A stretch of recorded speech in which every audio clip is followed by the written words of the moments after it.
Hey folks, we are firing up some more Eberron. Oops, that was totally supposed to be episode 104, Underground Laboratory 11, but I put down the wrong number. I'll fix it.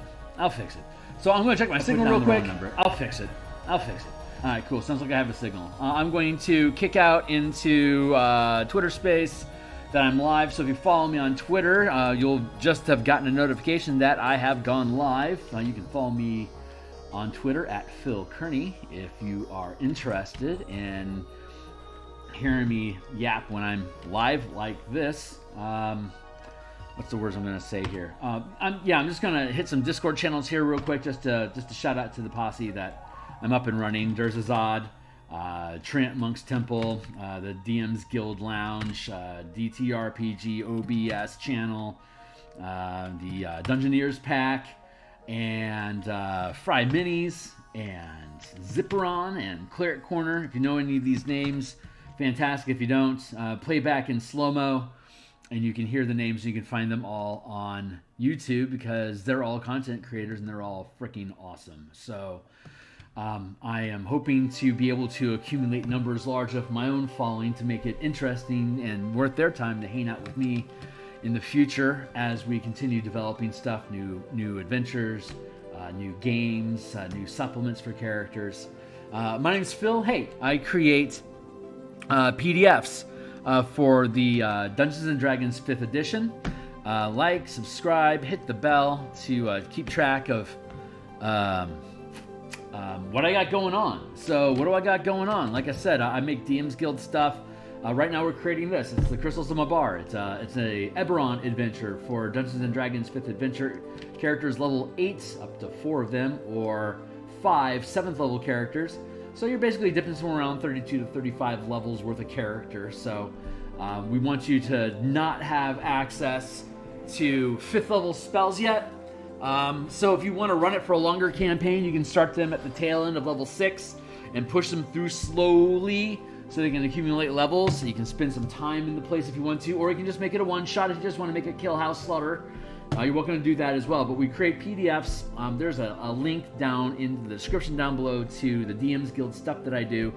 Click on any of those things and go into the product description. You're going to see the cover of the book. It'll probably be like about this size. And then there'll be a quick preview and then full preview under that if you're on desktop, or if you're on a phone, there'll be an eyeball over here. Click either the full preview or the eye, and it'll open up a PDF for you to look at all the content that I have there published. You can look at all of it 100% like a book, just read through it like a library. If you think the content is cool, or you want to see me do more stuff, doing different things like we're doing right now, buy some of it.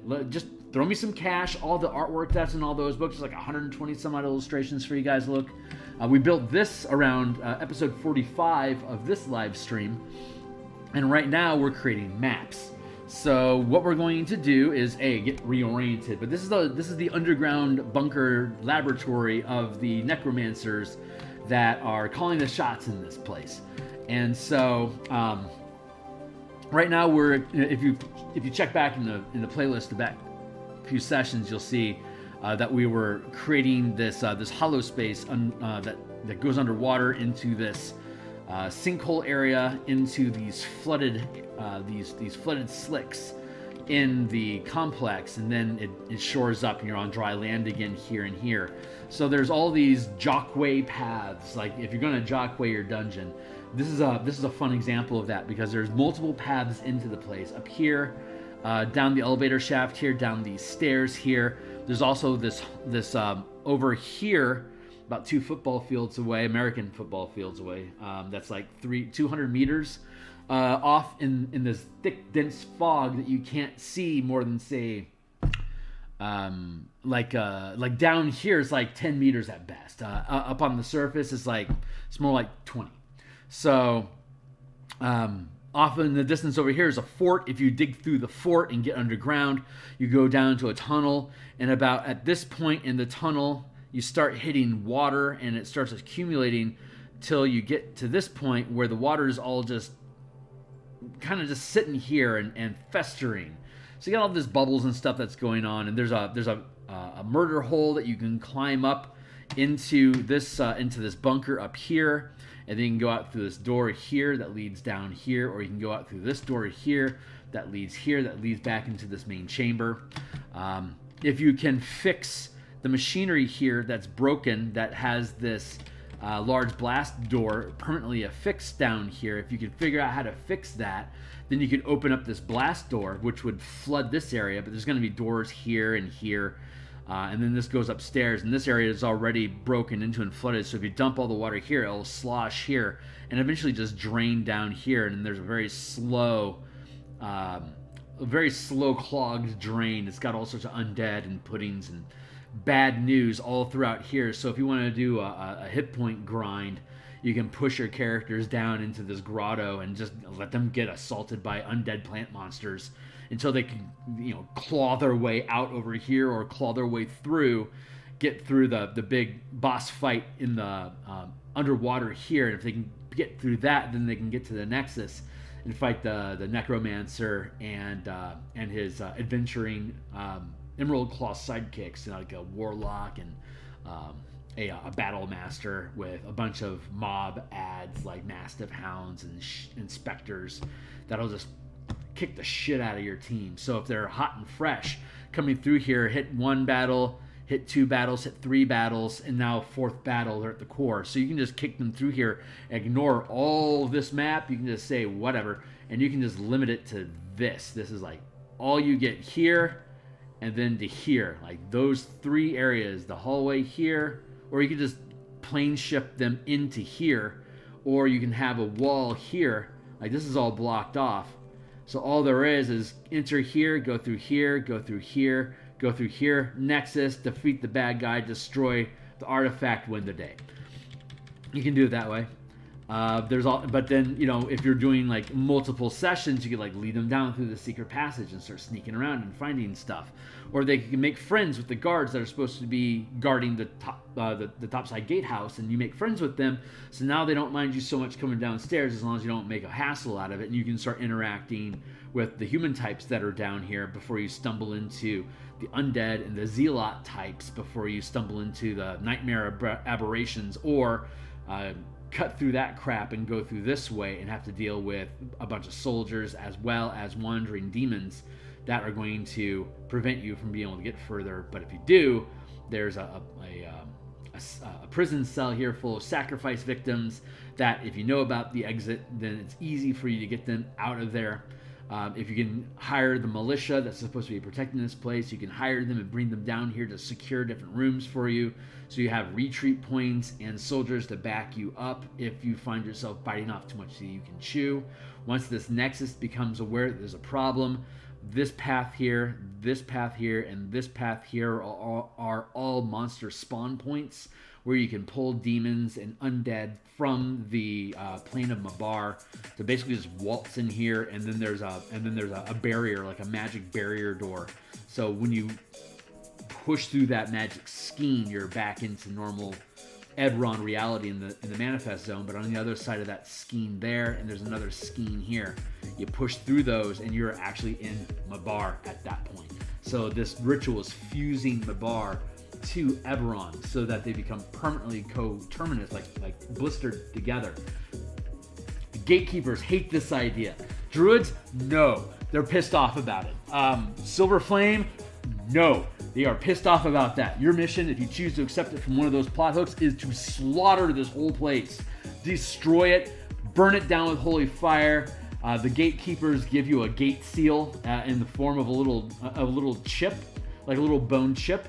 And if you flick it into the Nexus point, if you flick it into this ritual zone, the Eye of Mabar, the artifact that we're talking about for this adventure, is keyed into this drop hole here that acts as the focal point for the energies of Mabar that are accumulating down in it. And we'll have like writhing black tentacle things down in there when we fully illustrate this thing.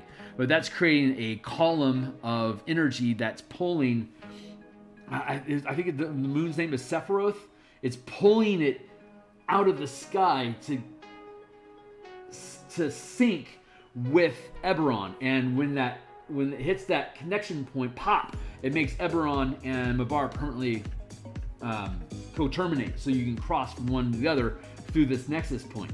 So that's the whole thing that they're trying to do here, and the reason they're doing that is they want to be able to start bartering with demons. They gain more power, and the terraforming that happens from the radiation from Mabar in the area causes everything to become necrotic, and it crystallizes the soil, and it gets infused with necrotic dark energy, and which you can then powder and contribute a little blood to, and you can make it becomes a spell component. You can squeeze it into a resin and like smear it on dead people's eyes and then talk to them. It replaces all the cost and material components. It's just dirt.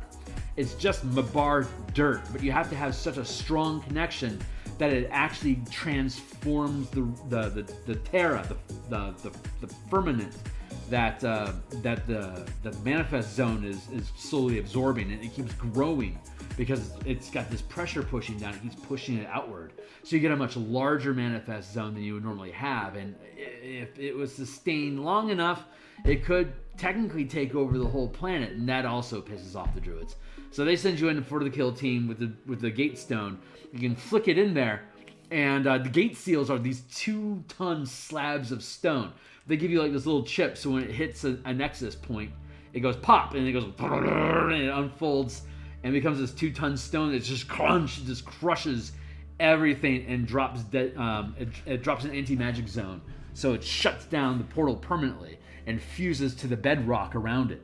So you'd have to spend God knows how many hours having to dig up the seal to be able to peel it off the earth. In the process, you're peeling apart the connection point. So it's like a deadly scab. If you try to pick it off, it just destroys the connection that it was that was supposed to be there. So anyway, that's the point. Right now, we're painting water. All that to say, hey, we're painting water. So I guess we're gonna figure out. Yeah, there we are with line work and neep. Black and white is a-okay. Walls, floor. That's the walls. That is the floor. There's the water. Thank you. So that topmost layer, I believe, is what we have over here. I'm just reacquainting myself. Yep, these are the topmost layers here. And that means that this is this patch of blue blarble. This is the larger water slick skein that we have. And this is the base blue. Base blue, slicked skein, blarble, and then more blarble over here, which we'll get to. So we're blarbling over here.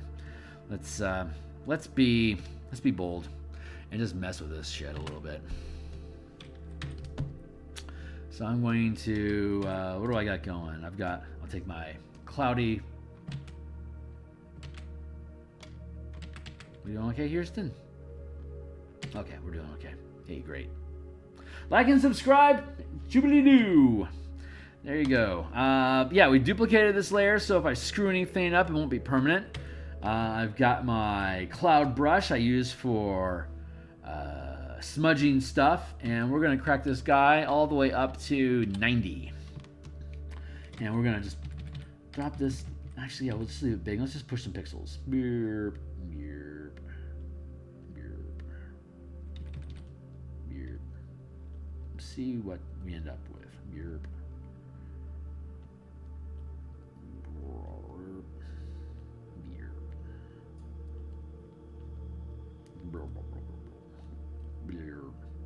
Fun.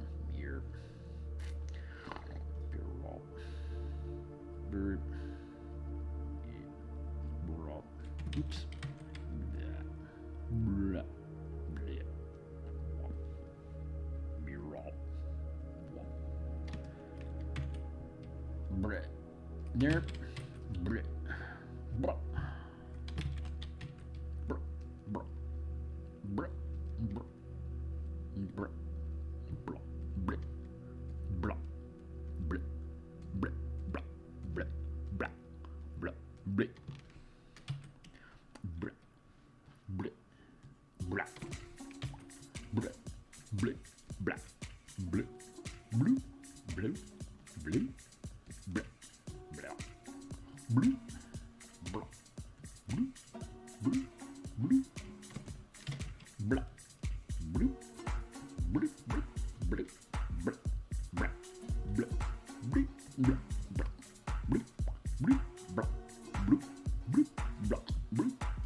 was fun.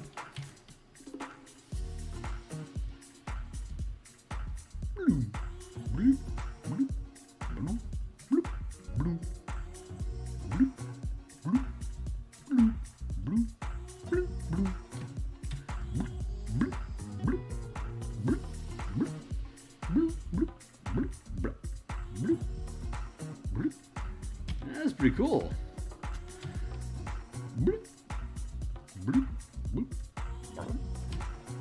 I think I could actually do something with this. Cool. Let's just screw around.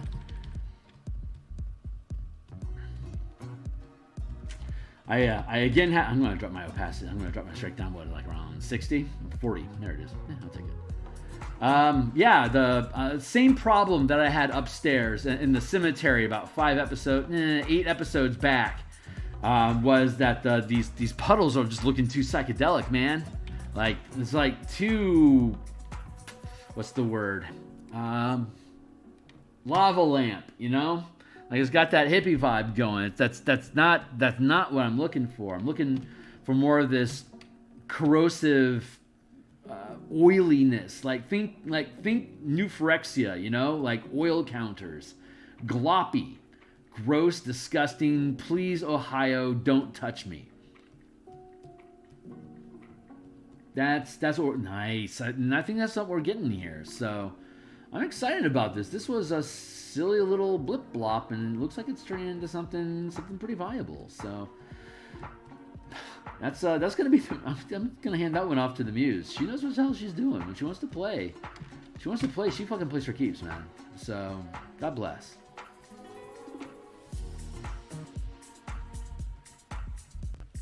But that was fun. So I like. I mean, it's gritty and it's got weirdness going on to it, and I like that. I'm gonna just drop some bubbles in here, but now we have a little bit more of a less hygienic bubbly effect going on here, right? Less psychedelic separation. I think that's what I really needed, to have a little bit more. What's the right word to use there? Corruption. Yeah, I wanted it to be a little bit more corrupted than that. Nah, that feels right.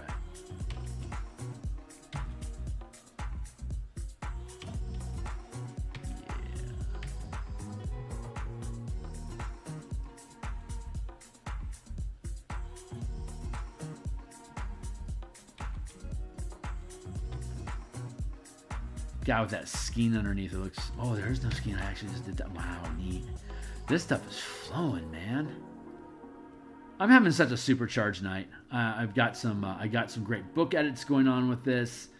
I'm starting to do doing the breakdown for the page layouts for the Spelljammer Combat and Exploration supplement that we've been building here. We're streaming that in the mornings this week, so we'll be doing Spelljammer ships and creatures from Boo's Menagerie this week. I'm anticipating that the last creature from Boo's Menagerie will have done here probably by Thursday, and that I don't know if we'll be working on the creature tomorrow, if we're going to be doing ship tokens, but I'm pretty sure that we'll be done with creatures by Tuesday, regardless. Wednesday, Thursday. Thursday is the word I'm attempting to say there. By Thursday, we'll be done with animals, monsters, and stuff. That leaves us just with 13 ships, 7 vessels, and 6 crafts, and 6 craft floor plans, which I don't necessarily have to get finished before I start diving into the page layouts for the manuscript that we have back from our editor. That is ready to go. I'm just waiting for the critical mass to hit. I know that I want to get far enough along in the art assets that I don't worry about them outstanding while I begin diving in to the manuscript, because once I get into the manuscript, I'm going to want to specifically work on the page art illustrations, as well as building the diagrams and charts for all the technical information and rules that we provide in the document. So I want to make sure that I get components out of the way so they're not going to block me from being able to move to the next step, so that I'm not like, oh, I got to step backwards and get into these assets again and blah, blah, blah. I'd rather not have to do that. I'd like to be able to move in blocks from one sort of gear to the next, you know, so I can be done and let one mode go and fire up a different type of thinking, so that I can just stay committed to that. Because I already have so many irons in the fire as it is. The Martial Powers project that we were building Ranger with today on stream at lunch. You should check that out. It's totally worth your time. And then this Eberron adventure as well. We're about maybe halfway through the edits for this document. So I still have some creature revisions to make in the appendix. And there's a couple narrative points that need a little bit more fleshing out, but we had committed some time to that today, yesterday, and on Friday. So that's coming along well. I suspect, other than the creature revisions, I think we'll have all the in-adventure content revised for cleanup and continuing with advancement of the rest of the document. So there's 3 acts. We're in the first section of the second of 3. The second act has 4 regions, and we have cleanup for everything up to the second region of the second act, which means that we still have the second half of the second act, as well as the third act, which is where this is located at, to get completed with edits before we can do post-edit cleanup for that document and then drop it into layouts. So if timing goes right, we'll be able to transition from the Spelljammer book, completing its layouts, into interior art. And while that's happening, I can finish up the map assets for the Eberron adventure. And I should have the manuscript for Eberron ready to go when the Spelljammer book rolls out into publication. So if that processes properly, I'll be able to then work both image assets and maps for this Eberron adventure at the same time, while I also am able to commit to beginning the layout on it, so I can have all those assets going together, which I am actually really excited to have all those pistons firing at the same time. So it's I'm trying to juggle out these different projects to get them out of the way of each other, so that I can just have some fun with these things. And if they end up bottlenecking and they bump into each other, that's fine. There's no specific time schedule that we're committed to. So I know there's a lot more pressure from people getting the hands on the Spelljammer mechanics than on the Eberron adventure. So that is pressuring me to lean more into the Spelljammer document, but I don't want to just set this down, because I'm loving the work.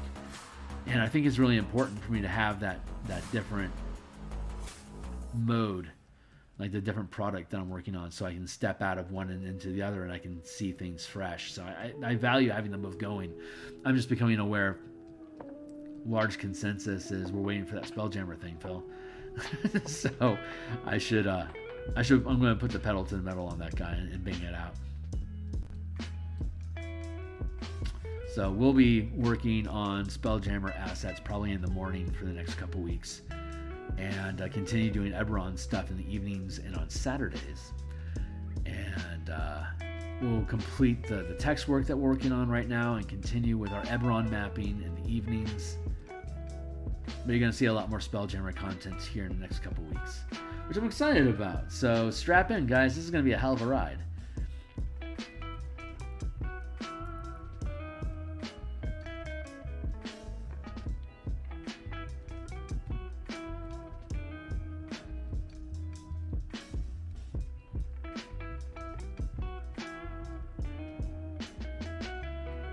I blame myself. I think I'm the hippie that's here.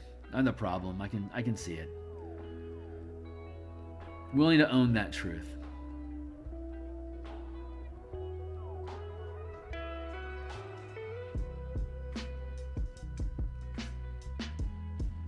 Oh God, that's so satisfying. You see that? It's very, very satisfying. Just blending these, this is like your. Okay, here's the thing about being an artist. Okay, especially a painter, especially a digital painter, is that you know how people like coloring books because they're calming, and you can kind of like zone out while you're coloring in. Coloring in the line art with whatever vibes with you, right? Well, artists like me that can kind of turn off their brain while they paint, we are skilled enough that we can create that line art ourselves. But once that line art is created, it's the same coloring book process. We just get to turn off our brain and let the space fill itself with what feels right. And especially with these maps, with all of this, just this crazy water flow that we've been able to play with, it's just been such a zen space for me just to appreciate that I get to do this at all. It's a huge blessing, and I don't ever want to not appreciate the opportunity to be this guy, do these things, have these ideas. That the biggest problem in my life right now is how cool of a painting can I draw for a game? Like that is. I pray that anyone that hears this can have that same level of safety in their life, to be able to step past what do we need to do to survive, how are we going to get by with our family, into a space of what excites me, and where am I happy. That whole pursue your bliss isn't a very practical piece of advice when you're struggling to get by. And it's just great when life opens up some extra space for you to be able to make do for yourself, and that you don't have to be afraid of things for a while, that you have the opportunity to turn off your brain and dive into whatever it is that makes you feel at peace. And for me, it happens to be painting and coloring line art like this. But it could be anything for anyone. I mean, even those phone games, Farmville and stuff. I used to be a Zynga nut. I was passionate about those things.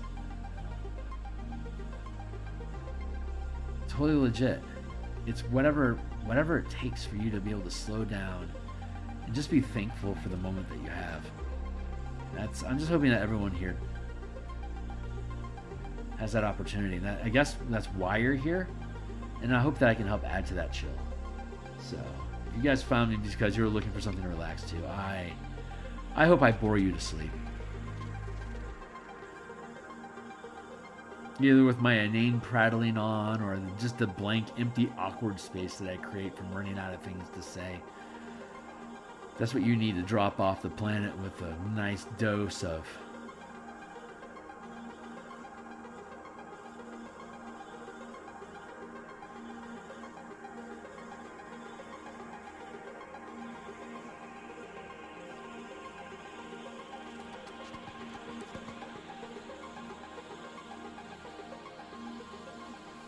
relaxation, because it really is just nice to be able to get by and not have to worry about things, That's I think where I'm at tonight, just feeling some deep appreciation. Hey Hernetico, man, glad you made it.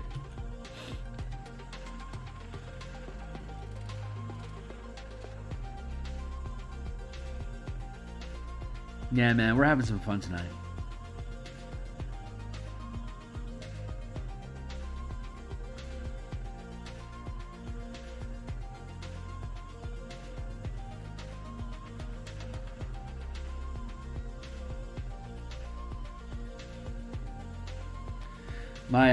So when I get when a manuscript is completed and the editor hands it back to me, I get scared, like it's like stage fright. I get stage fright when I stream sometimes too, but less and less so. But whenever I get a completed manuscript, especially a bulky one, I always have stage fright because I don't know how I'm going to tackle like What am I going to make it look like? How am I going to do my spacing? What kind of dressing do I want? The whole shebang about putting a book together, like doing the layouts for it all. It is intimidating. So what will end up happening is I just kind of let it hang out and sit for a little while. And it feels that nervousness, that apprehension feeling that you can feel in your gut. But when I let it sit there long enough and I flip through the document enough, it starts to gel in my head ideas about how it can look. And like the artwork that I do here, I don't know exactly what it is that it's going to look like. But once I start having an idea about like what is it supposed to be like, then the creative juices start to turn on and do stuff, and then I fall into the work and it gets done. And that happens with these illustrations, these maps we've been doing all the time, but for a whole document. What's Hornado saying? Managed to get a lot of work done on that writing. Nice, man. I was doing earlier now. I've just got to finish writing up the third chapter in beginning testing. Right on, my man. Glad to hear it. So when I get these manuscripts back,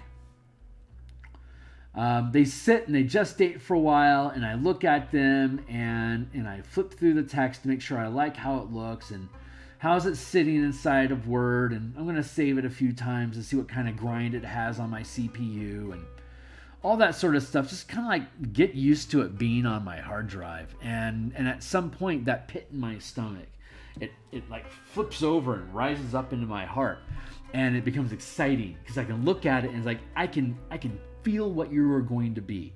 I can feel it. I know you're in there. I know I'm going to bring you out, and I know it's going to be awesome when we're done. And that is the energy that I've just started feeling today from the Spelljammer manuscript. So I know that my engine's about to really just turn on to start working through the page layouts for that. So I think by next week, maybe this Saturday, I'm going to really just start diving into doing that, and I'll do that on stream. And so I'm trying to knock out the ship tokens and stuff in these mornings, so that I can clear my plate of that. I know I'm not going to get them all done before the page layout just demands that I start working on it, and I'm okay with that, because once I get pushed, it's like I don't even control the option. It's just, you're going to do this now. I'm like, okay, great. I'm doing this now. And the same creative forces that take over the painting that I do start pushing text around. So I don't know if I'm going to be able to be as yakety while that process is happening, but I'll definitely share some of that process with you guys. If it turns out that it's too difficult for me to actually be able to get the work done, or it's just I find myself never saying anything because I'm concentrating on what the text is trying to do, I'll just have to do it offline. But we'll see how the first few page layouts, see how those go, and if those go smoothly, we'll do more of it, basically. So, and that's all I can really do. I've never actually done full layouts on stream before. What will happen is I'll do a page layout, and it'll be like, yeah, I can drop like a 16th page, piece of spot art in that corner, and I kind of have an idea of what it might be. So I can put that there, and then when I go in and drop the page into Photoshop and build the illustration, I may have to end up pushing the text around to wrap around the picture properly. So I go back into Word and shuffle the words around and break lines and stuff until they mold around the artwork that I had. And so, how to say?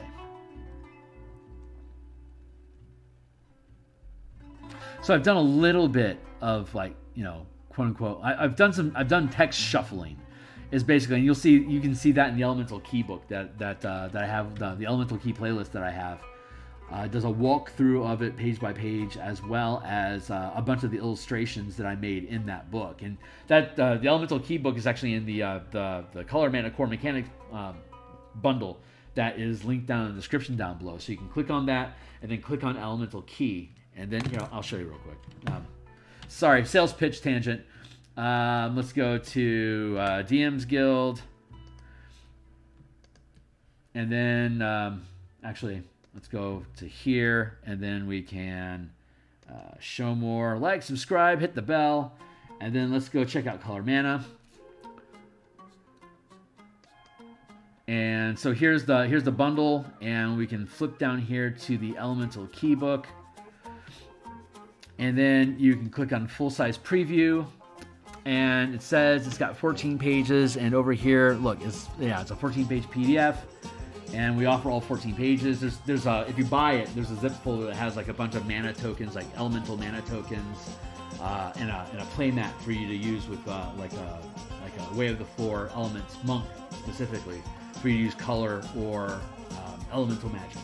So, but anyway, like all these we did. Now, like, we created this here. We had to modify the text that's over this Dro's space. We had to where is it? Scrolling down here. These were fun to build. Super easy. I like doing mountains. They're fun. Yeah.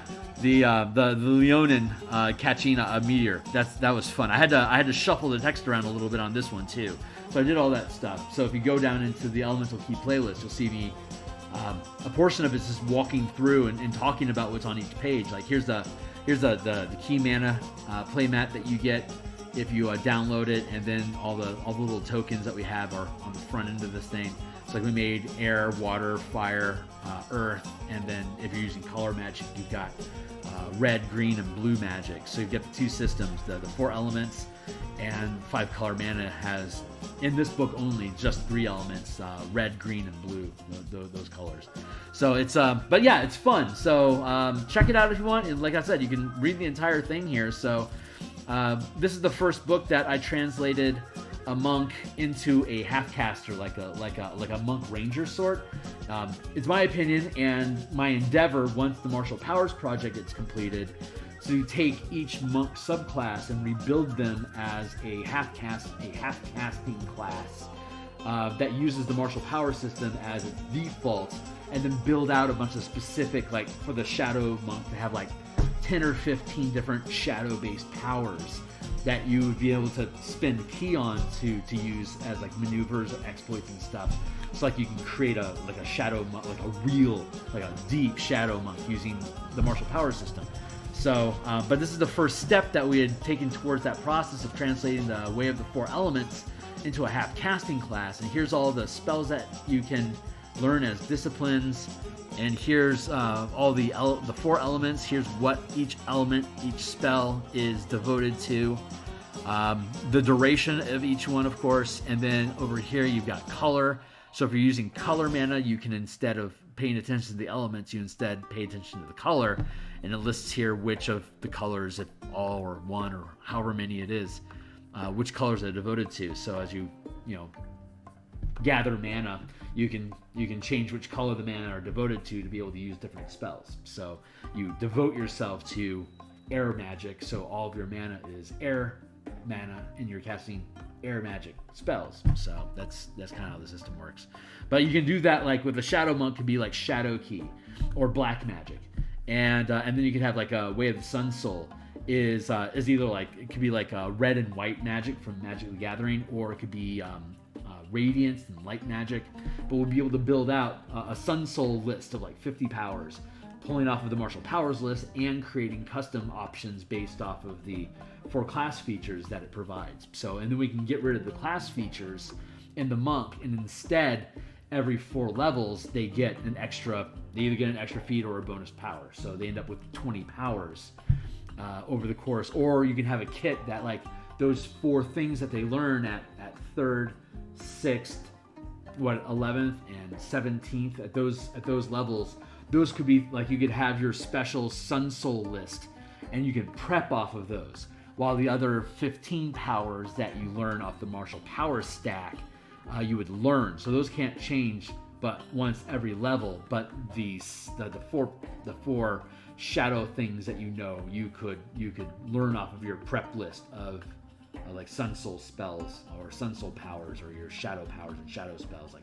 darkness and teleport and shit, whatever. Anyway, that's the idea behind it. Anyway, the point I was making is that the only time I've really done any kind of layouts is when I had to push text out of the way to accommodate the picture that we're creating, which is kind of the same thing, but not fully. It's not us actually breaking down an entire document, like from nose to tail, like making the whole thing from scratch, and that's what we're in the process of doing. So I like where all the text is sitting. I'm about at the point where I need to start grabbing color for text and figuring out the size of how large I can have each character, like the font size that I can use for the words, like the headings, subheadings, chapter titles, and then just the basic text. So that's the next step. That's like the official first step of the layout process. So that is where I am at. But I'm not quite ready to stream it. So I'm going to give myself a couple more days here to stream the token artwork that we've been doing. Now that the dragon is done, the only thing we have left is the megapede, and I think we can have fun with that. But yeah, ship tokens, creature tokens, those are still assets that we have to produce.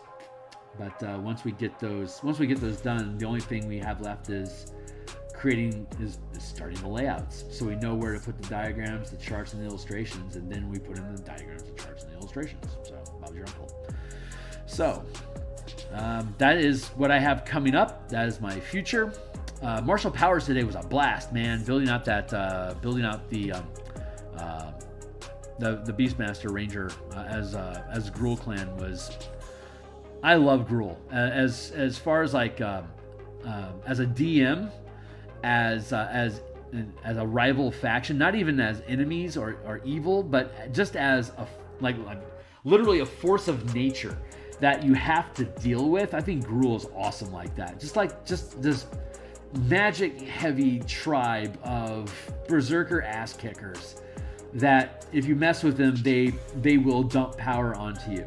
So I like that martial powers can work, like especially with Gruul, Rakdos, and Boros. I think in particular resonate with the idea of martial powers instead of spell casting. I think Simic, once we build out the Simic deck and start building Simic transformation powers like the lycanthropy and the adaptive body styles that we have in the document already, once we get that thing published, we can start deep diving into like body mutations, which will fold into where we're going with the wild shape of the druid. So we can build out our kit of, here's your basic druid template.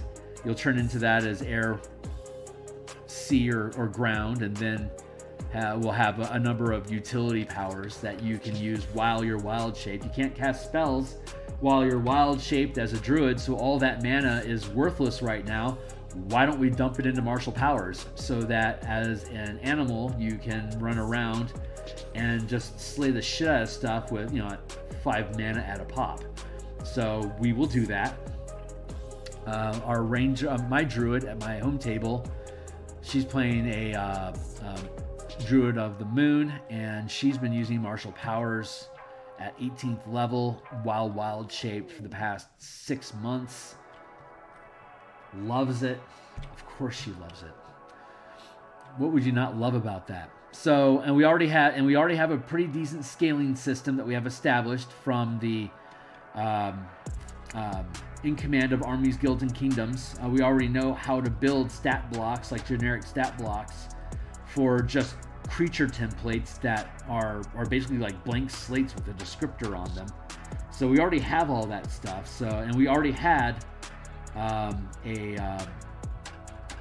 the information in the martial powers playtest, or in the command playtest document, the druid templates for converting yourself into a wild shape of a larger size, scaling CR. What does that look like at a at 17th plus level. So it's all there. It just seems like it's the right place for us to continue with. But I want to finish just the core martial powers project first, get that off my plate, and then we can circle back around and start integrating the different class features into what that can do. And this is all, of course, a very, very long prep towards me potentially building my own RPG someday in the future. But when I do build it, it'll use all these different components that I've been producing for 5e, but I'll be building a completely, like an independent, like Essence 20 system game that uses all of these mechanics as its core assumption and builds around it specifically, so everyone's using the same mana supply to do different things depending on what your character's kitted out to do, whether it's rituals and sorceries, or if it's auras and instantaneous effects. So that's kind of where I see the difference between the two. Like power, like martial power stuff, like burning mana for effects, has like that instant slash creature aura feeling to it, while like actual spells is like area enchantments and sorceries, and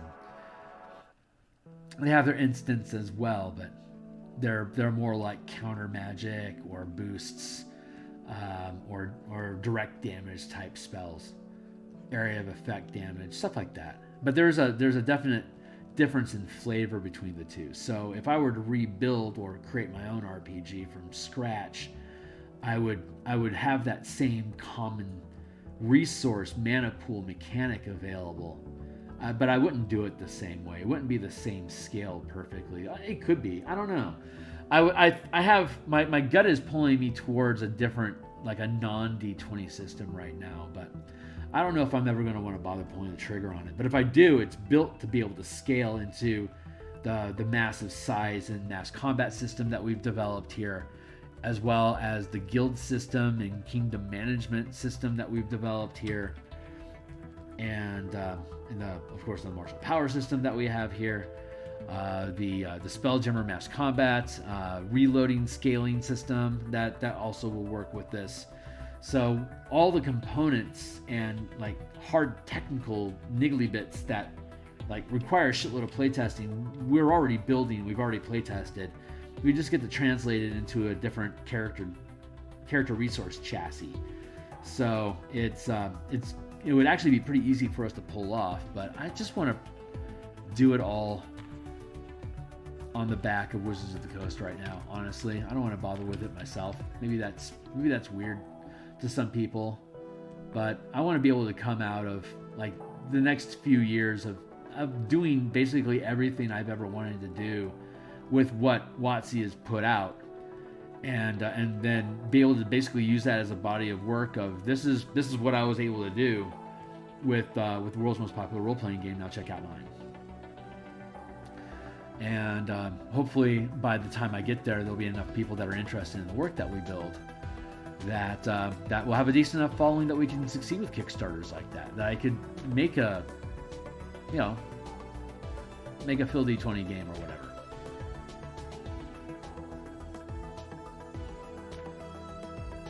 But there's so much we can do with D&D already right now. I'm not ready to let them go. I think one D&D is gonna be my decision about how tight do I stick with Wizard stuff in the future or not. But I'm willing to give them the benefit of the doubt for now. Spelljammer is pretty much a captured IP. Dragonlance is a captured IP. Planescape is a captured IP. So I don't mind giving unto Caesar what is Caesar's, and I want to build Spelljammer, Dragonlance, and Planescape stuff. So it's appropriate, not to mention the MTG stuff. It's appropriate that I give it to the DMsGuild. I think at some point though I'll be able to just start doing stuff on Patreon, just as fan content, and not have to worry about publishing it on the DMsGuild for me to be able to pull the money from it. Like when I sell 100 copies of something, that's a silver medal. Sell 100 copies of like say for example, the Elemental Key. It's a $3 book, right? So if I pull $300 off of that book, I consider that Well earned. That's 100 copies sold. I get, it's $3, so it'd be $150 to me and $150 to DMsGuild. 100 of that would go to Wizards of the Coast, and 50 of it would go to One Bookshelf, the organization that actually operates the DMsGuild online. So I get 150, Wizards gets 100, OBS gets $50. It took me a hell of a lot longer to complete that book than what $100 in value or $150 in value it would ever be worth for me. But it was super fun building it, and it's a path that I'm kind of cutting for my design, the evolution of my designs, So we built that thing, and now we can transition into martial powers, and from martial powers we can re-engage that content. And one D&D will have hit by then, so we get to recalibrate the monk completely off of what one D&D does if it's more valuable than what 5th edition was. And then on the DMsGuild, we can continue using whichever system we want. But it'll probably be most popular to use one D&D and have a translation guide if necessary for 5e, which will be easy enough to do. So I'll anticipate doing that. But even these old works that I already have published, once they're up, you can always grab older copies. So I could safely update everything that I've done to 6th edition, and you'll still be able to get the original 5th edition, flaws and all. You'll be able to get the original that I published, because once it's up, they keep it up, and it just adds to the library of revisions that you make, version 1.0, 1.1, 1.2, blah blah blah. So you can grab any of those and grab the back catalog of the change log that I have of the book as I went along. Is some stuff I ended up feeling, it was a little bit too strong, so I found a way to scale back on it over a couple years. And so there's little quality of life things that we have updated over the past 2 years that need to get integrated into the core mechanics book. But it's just been more important for us to work on Spelljammer and this Eberron adventure than to update that stuff. So once one D&D hits, that's the perfect excuse for us all the stuff that I'm working on currently will be done. So that's a year, that's like a year and a half from now. So all of this stuff will already be published, and I'll be able to spit out just ancillary content, like additional Spelljammer stuff, additional martial power stuff, as well as continually working on Eberron adventure stuff on the side. So I got a ton of stuff I can play with while I wait for one D&D to come out. And then when it does, we translate the stuff that we have, and then we get back to work. And back to work will either be continuing, I don't think we're going to get done with Dragonlance before one D&D hits, honestly, because I'm going to have to do a lot of playtesting, which means I'm going to have to hire playtesters. I'm going to have playtesters playing Army with me in Dragonlance. That's going to be freaking awesome. That's probably going to be most of my Thursday and Saturday nights. I reckon from August till next year at some point, at least a 6-month campaign. As we just churn through that content using the mass combat system that we have, it has to work with everything in the Dragonlance adventure, and it has to work with everything in the Dragonlance board game, which means that I need to build the maps, shitloads of maps at the 50-foot, 500-foot, and 1 mile scale for us to be able to properly build out the Dragonlance campaign with the scale of army that we have available. And then we have to take into account the actual board game, which I believe we can scale up to the 10-mile scale at its largest. I think we can pull that off. So we're going to need months and months of playtesting on that, where your characters are basically going to be the current leader. You're the Roughnecks, and your characters are the characters that are in charge for now. Until they're killed or you find somebody better. And in D&D, it's always until you find somebody, until you die. And then you have to find a replacement. So you'll have a platoon of Solemnic Knights that you go tearing across the campaign with. Your characters are the specialists in the platoon, and as your character dies, you get to pluck a new hero out of the platoon, pick up more companies along the way, so your army continues to accumulate as you go through the campaign. It's gonna be fucking awesome. So Hornoko says, I am definitely not looking forward to doing the maps for my current project. I'm not particularly good at them. Yeah, I never did any either, my man. So, but yeah, Dragonlance, huge project. I am really looking forward to that. So I'll probably want to have 5 people at a time, and maybe have a roster of 20 some odd people that can be available on Thursdays and or Saturdays that I can consistently DM to. Might want to have 2 separate teams, one on Thursday and one on Saturday, actually, to try just to run 2 scenarios with different people and just to have 2 campaigns going. Hopefully my head doesn't swim too much from that crap. But it's got to get done. I can't just create a mass combat system for 5e and not use it to translate Dragonlance into a mass combat campaign. You just can't. And then after that, Descent into Avernus must be done, because Planescape will be out, Spelljammer is out, Descent into Avernus is out, and all of my books will be done. I want to convert Descent into Avernus into a Planescape Spelljammer Helljammer campaign. In Tartarus, on the giant cubes that bump into each other occasionally and just destroy everything on one surface of the D6. I want it to spill into Tartarus. I want it just to be a colossal campaign. I don't know how that's going to pan out, but I think Planescape will help with the planar transitions for large scale. I don't think they're expecting to, but I think they're going to drop enough loose ideas that I'll be able to use it to riff off of to create large planar scale stuff. Like, that's just how, like, Wizards takes half a step and then I take 3 more mechanically. Like, they're like, hey, why don't you play Ravnica? You could be in the Rakdos Guild. They don't get arrested if they do petty crime. And I'm like, here's black and red mana. Here's summon some demons. Now you can empower them with smite powers, and they can be invisible at will, at your discretion. It's like, yeah. Anyway, I'm getting boasty, so I need to humble myself a little bit here. But by God, I am just rip-roaring exciting about the stuff that we're going to be building for the next few years. It is just so cool. So cool. And, if I still want to play in Wizards Playground, then I will, or otherwise I'll take it out and I'll do my own thing. Hey, Tyler. It's good to see you. Humble yourself. No, really. I really ought to. If I do it right, my work will boast for me. Tyler, was that good shit today? Did that walkthrough go well for you? Sometimes I'm afraid I'm a little ranty when we talk about martial powers and building stuff with it, so... But that Ranger was a cool freaking...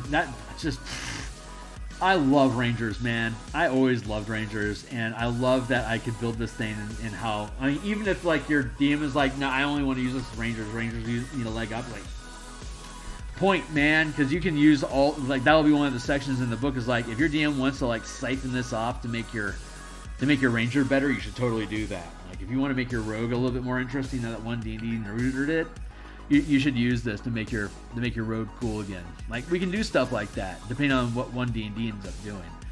But yeah, you can silo stuff Rogues can only use exploits and reactions, maybe, So you can manipulate it that way. So I just love messing around with it. It's so fun.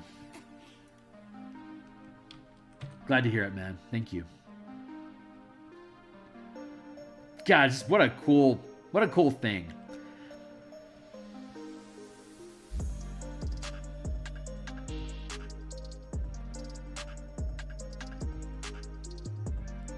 Well, one of the original, I haven't gotten to it, but one of the original inspirations for that project was Strixhaven. I wanted to figure out a way for monks to get Mage Tower scholarships, because they aren't technically spellcasters, the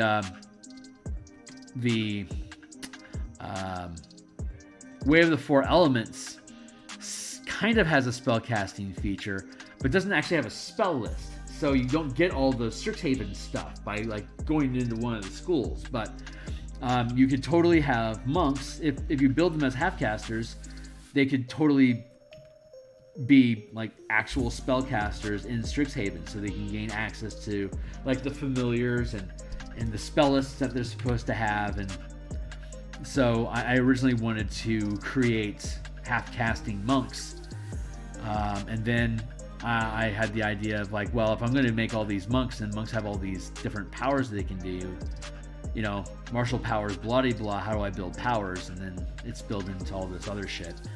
But it's a pretty sprawling idea that I can build almost endless content from. Just give me a setting, and I'm excited about that, because if it doesn't, like, I could always, that's stuff I could always just take into my Patreon, and until I have enough personal momentum that I can make more money by myself than I would from the DMs Guild, I can just keep putting things on the DMs Guild that's relevant to it. But once I have enough momentum from my my own support team of faithful consumers, once I get to that critical mass where I make more on my own than the cut that DMs Guild takes, you know, then I can just start creating Patreon content and not bother giving DMs Guild any of it. Just here you go. It's just fan content. There you go. Free to view. Please subscribe. Like, I would love to get to that point. So, but I figure I kind of have to prove my chops to make sure that people think, you know, I'm worth it. So I'm building all these things to put on DMs Guild, so there's a marketplace that I can pull people towards, so that it has some credibility as, you know, being on a marketplace where people are looking for ideas anyway. Like when, like, here's like people don't, how to put it, like, people go looking for a commander class for their fighter, right? And they'll stumble into stuff. Oh, who's this Kibbles guy? Holy crap, Kibbles has got a lot of great shit. And now they're Kibble fans. And now they're not so much looking for a particular character style or a class expression. They're like, what's Kibbles got going on that I can buy into right now? And that's my actual goal. Once I get to that point, I can just stop doing DMs Guild stuff and just start publishing stuff off of my own Patreon and just make it free for people to look at. But the transition is going to be a bitch.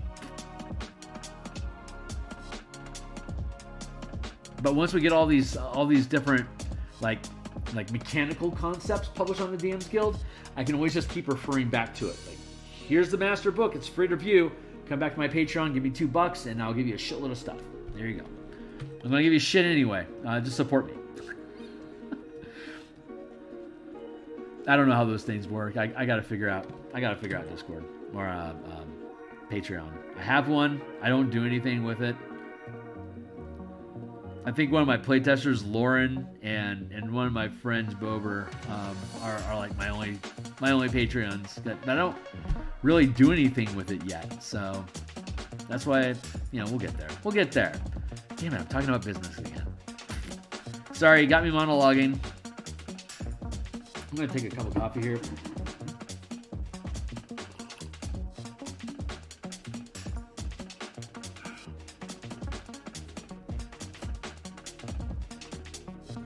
Well, we're gonna do these things right now. Nice. System choice from Aura Soul Planer. Huh.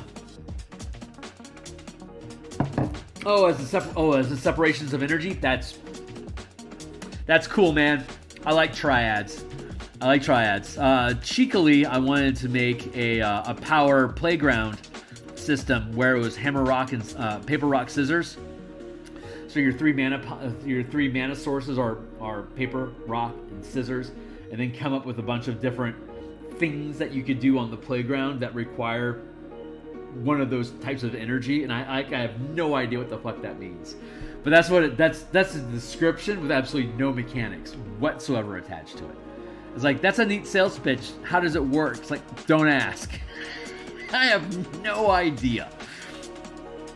But it sounds like fun. Like the role-playing game is Recess. You know, like you could build it into a bunch of vignettes where you just like roll a random grade, and then you have challenges and things that you have to resolve on the playground based on what grade your character is. So if you're in second grade, you're having to deal with things like sharing the ball. You know, so now you have this this paper rock scissors energy going on about kids fighting each other on the playground over the ball when they want to play soccer. Because they're in second grade and they don't know how to socialize yet. So that's like what I'm envisioning, but I have absolutely no idea how to pull it off yet. Fighter's called the Contender. Wizard is Astrolabist. Neat. I'm into it, man. Man, there are no limits. If it's a cool narrative, go for it.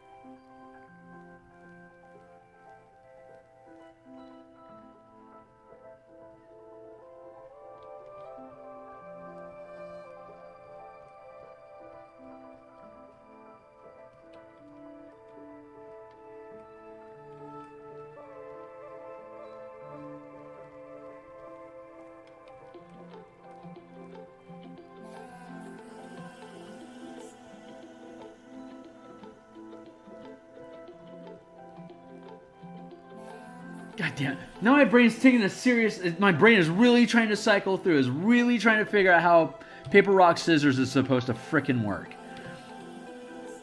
God damn it.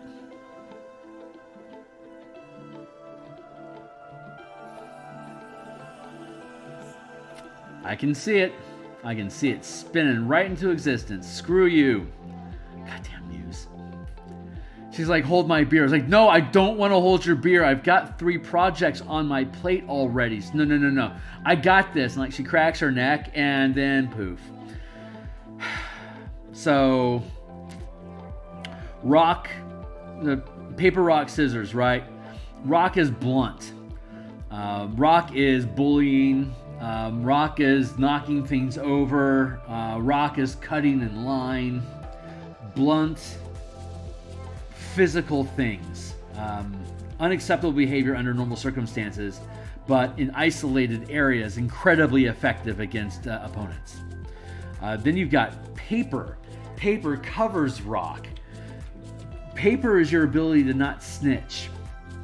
Like when a teacher asks you if something happened, like why are you so dirty? Did you get in a fight?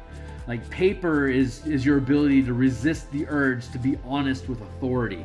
And like Dennis the Menace people are like people with huge paper energy, because they just cover shit up. Like, literally just cover shit up. And then you got scissors, which are the type of people that just cut through crap. Like Nabiki energy from Ranma 1/2. Just like tells like the freaking like just sums you up in a sentence, and it hurts. Like the burn artist. Like in the junior high area, when you start really getting snappy about social interaction, and you can bully people with words.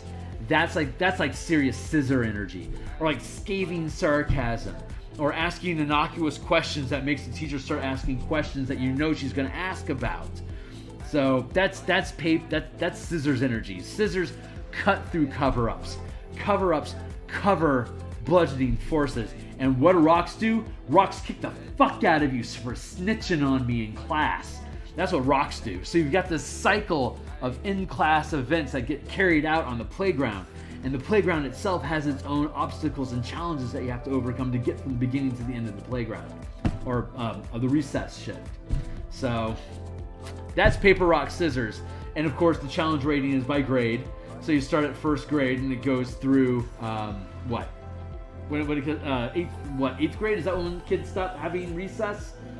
They have lunch periods, right? So they could technically go all the way up into high school, but instead of having a series of short scrimmages throughout the day, it would just be like a 10-minute break. You got your hour lunch, and then you got a 10-minute break. Or actually, it could be like lunch and then like rec hour, which could be either like gym, if that's where you want to be at, or like study hall or shop. Shit like that. Faithing campaign stuff is always fun. I'm literally writing something with Faithings right now. Yeah, right on, man. Campaign project. Sure you could. A Fey Realm campaign, imagine your art. Yes, I could. Thank you. That's a very nice compliment. I don't have anything on deck for Fey at all. I think as a DM, I'm always really like where my focus, where I enjoy my energy being at as a DM is political intrigue and exploration. And I like it when players look at things, ask questions about stuff, interrogate people, create relationships, gather resources, and try to expand their base of power. Like, that's the shit that I love, and which should be reflected like in all the tools that I build. But so in my impression of Fae is how like role-playing, character interaction, story background sort of vibe that I get from Fae. Like with me, my DMing style, whatever it is that you're investigating, if it's Fae, it's a coincidence. It's just it's just Fae flavored, but it wouldn't necessarily have like big Fae energy. Like I've got one tone. Like I've got one way to, I can tell a story like one way, but I can tell a shitload of different stories that way. So if you like that sort of story, and there's variations here and there about placing different type of emphasis on one style of adventure over another, and but there's always going to be something expanding and scoping into to pull your character into a larger and larger space, because that's just how I think. By 20th level, I want you to be like pushing a plane from one location to another, or reshaping the future of an entire species, or just doing insane crap that just completely changes the game world for future campaigns. That's like where we should be ending. It's just a matter of what do you want to mess with, basically. So that's where I want a campaign to go and push out into. Then it's just a matter of narratively, what does that expansion look like? But it's still going to be me rarely using voices, almost always describing things like a third-person narrator, not giving a damn about what your backstory is unless you specifically say, hey, I want to make this thing happen with my character. Does that fit someplace? And then I say, yes, let's figure out how. But I don't look for that stuff, because I'm doing all this world-building stuff and this intrigue and puzzling and balancing stuff. I really don't care about your character's backstory. And in my campaigns, I want your character to die so that you can recruit somebody from within your organization to be the next hero, because that stuff is cool. Like, once you cycle through 4 or 5 different characters in the same company, you don't think about your character as a character anymore. They just become part of the platoon. God, that's the best thing about Dark Sun. Like, big Dark Sun energy right there. That was one of the coolest pieces of Dark Sun period, was always have 3 characters, and every time one character gains a level, another character can gain a level as well, because of sideline stuff that you would then build a backstory for that character every time they gained a level. So that really set the precedence that I can rotate between these different characters, but I can't deepen their storyline until they gain a level. So none of the characters have a backstory unless you as a player are successful at advancing characters to next levels.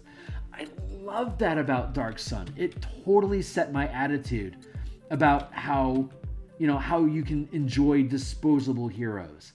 Like, if you really don't care if this character is going to live or die or not, you will grind them down to the last hit point just to see if you can get this challenge, because you can always just get another character and push a new challenge. But if I get my characters, do I need to kill my characters to succeed here? And if the answer is yes, then my squad succeeded, and let's pick up another character and let's just keep going. So I love that. I freaking love that. So I think my lunchtime adventure table, when we're done with the time travel campaign, is going to buy into that style of play, because we have apparently we've picked up some folks in IT that are gamers. So we have the potential of expanding our character base to potentially 6 players. And with only an hour and a half per week, and with people having floating schedules like they are, we could realistically only have 3 or 4 people show up per session. And so if we build in this rotating platoon roster sort of campaign, then we can afford to have people drop in, drop out, because they won't be so dedicated to the character. They're just like, what do you want how should my character help with whoever was here last week? Say, this is what we want you to do with this, pick a character and then tell us what you want, we'll tell you how you can use them to help us right now, because this is what we got going on. And then if that guy shows up next week and somebody else new shows up, they can just grab a random character. It's like, great, this is what we need you to help us do. And they'll be on board because they know what we're doing. So anyway, that's the hope. That's where I'm trying to go with my lunchtime campaign. The time travel adventure is going along very, very nicely. I'm very much looking forward to them. They are exploring the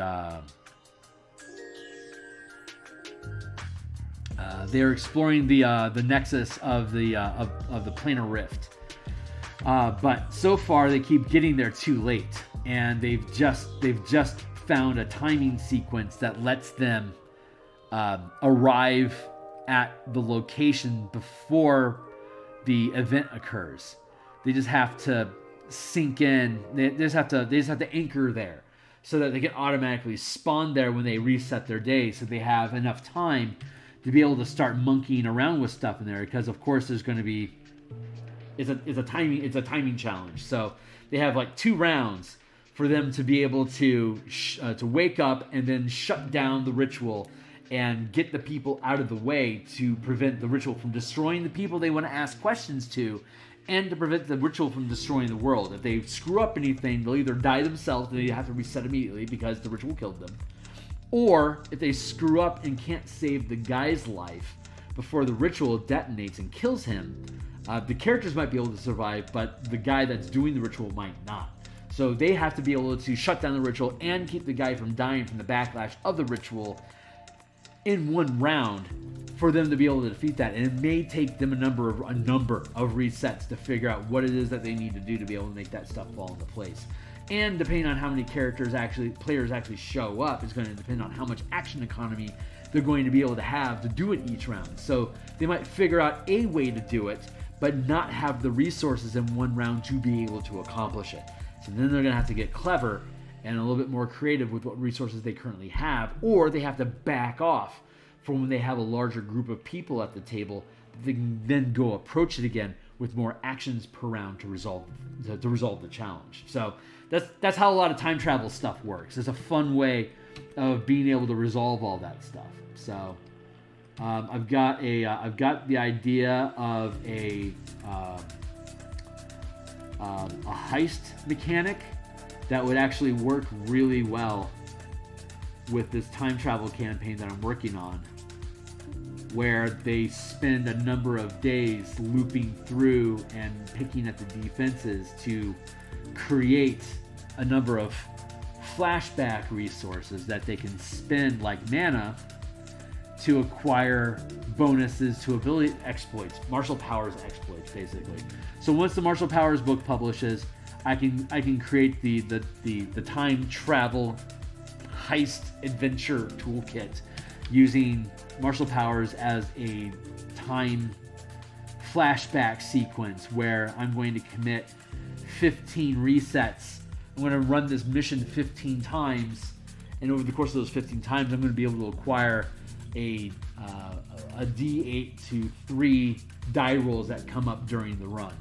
And so you don't actually run the adventure 15 times. Instead, the characters make a bid for how long they're going to run gambits on this, different paths on this thing.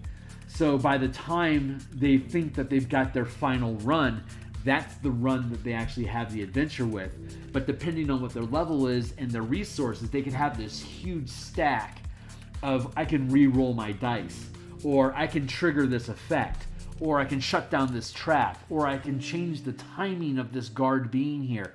Take all the elements of the clock and I can change the position of the clock to change the position of my challenges inside of a finite dungeon space as a heist adventure, using martial powers for manipulating time. So we can create these time heists, as they were, that I've been building in my Groundhog Day campaign to be able to have your characters fall into a groundhog anchor, so their jewel heist is them running the same heist over and over again in a self-imposed time loop. And when they finish the time loop, they have their gems, they turn off the loop, and then they continue on with their day.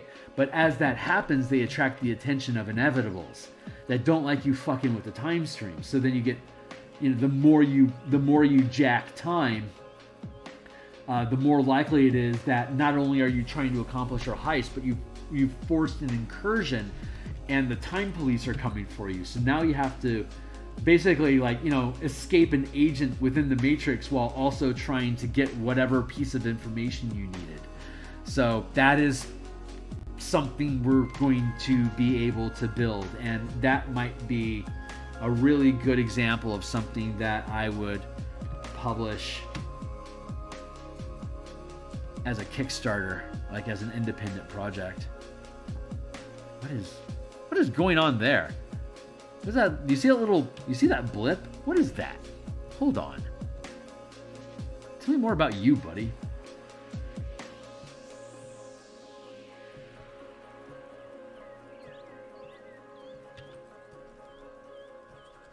Thank you. But yeah, that is going to kick ass. Oh my god, that is going to be so fucking pimp.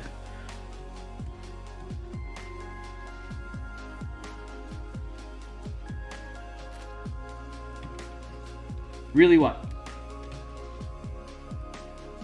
Sorry, I was ranting there. I don't know what you're asking. My muse kind of got caught up with what her plans are. So you heard it here first, folks. Oh, that's fine. There's some of that humility that I needed. I appreciate you guys being here. Seriously, I need a fat batch of humility. Keep my shit humble.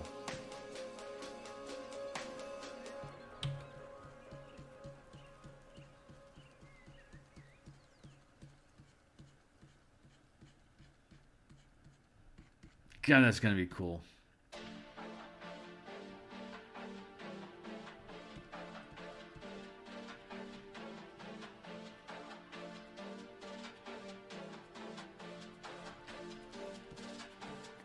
Is that Hornetico? Is that the adventure that you've been working on? I didn't know it's faith themed.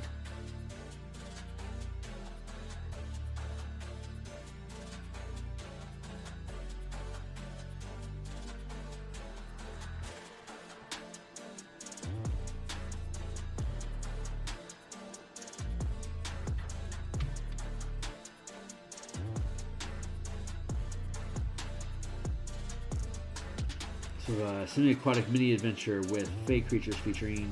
Yeah, right on. Aquatic stuff is cool.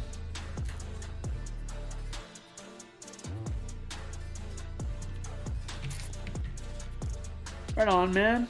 That sounds cool, though. Well, so, like sea hags and shit, or is it a secret?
Someone pointed out,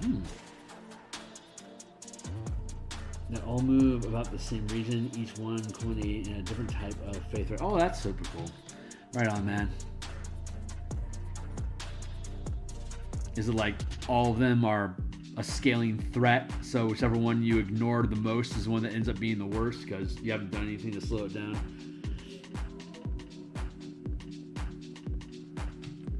Oh, that's a good way to zone. Nice. Zendrick is like that on Eberron. It's got a ton of like this massive Delta River system that you can just break up little chunks of like little in-stream islands and stuff.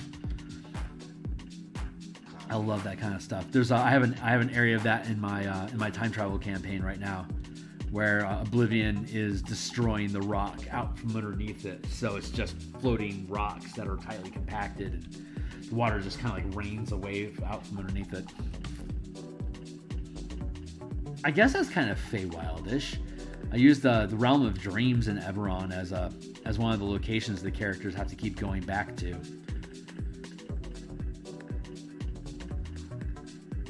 They get wishing stones from there that hold random spell energy that they can throw at stuff.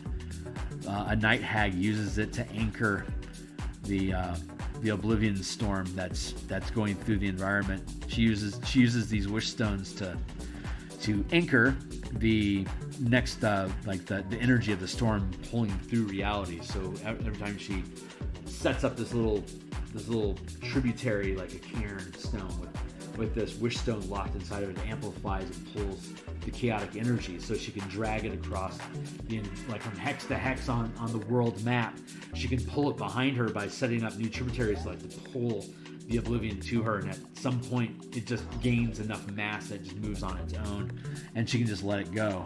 But she has to be able to ramp up to it. And the team knows that she's pulling the storm across terrain. They just don't know what its momentum point is, and how to stop her from gathering them and placing them. So they've done a good job at cutting away at the hag's resources over the past 18 levels, but she's time savvy, so it's really difficult for them to lock her down. She can plane shift away, and she can lock them inside of dreams if she beats them in a battle, and she's done it more than once. So they've spent about 3 levels of their 18 in a dream that was actually just a mind prison that the hag was using to extract information about the characters' lives and interaction with each other. So now it's really easy for her to scry, and they have disadvantage on charm effects from her because she knows them all so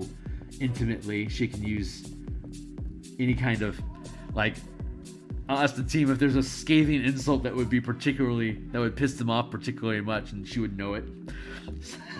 Stuff like that. Fun stuff like that. What is going on?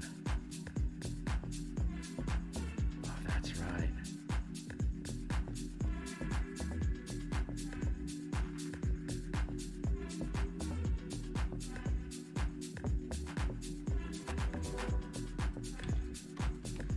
Where am I at? What am I doing? That.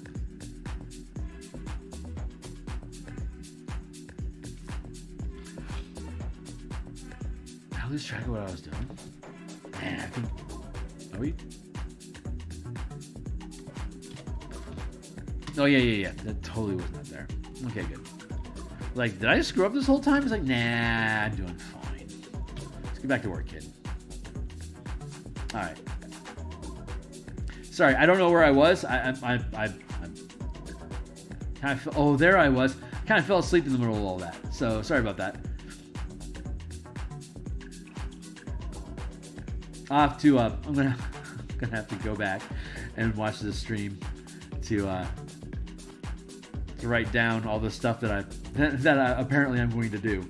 So these things. These streams are fun.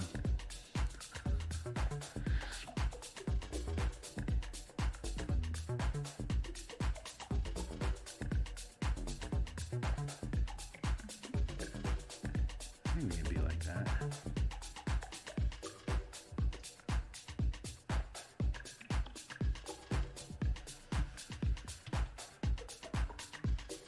Avocado.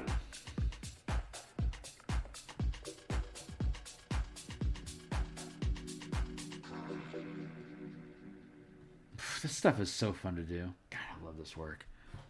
It's 9 o'clock. Time to rock. Is our timer going or what, dude?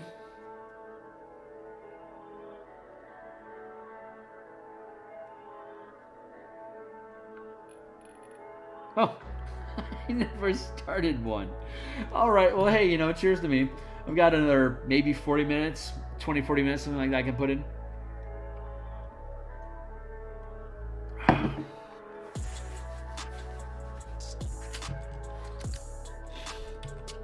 I am drinking some decaf coffee tonight because I love coffee. Actually, I need to refill my cup. Oh, God bless.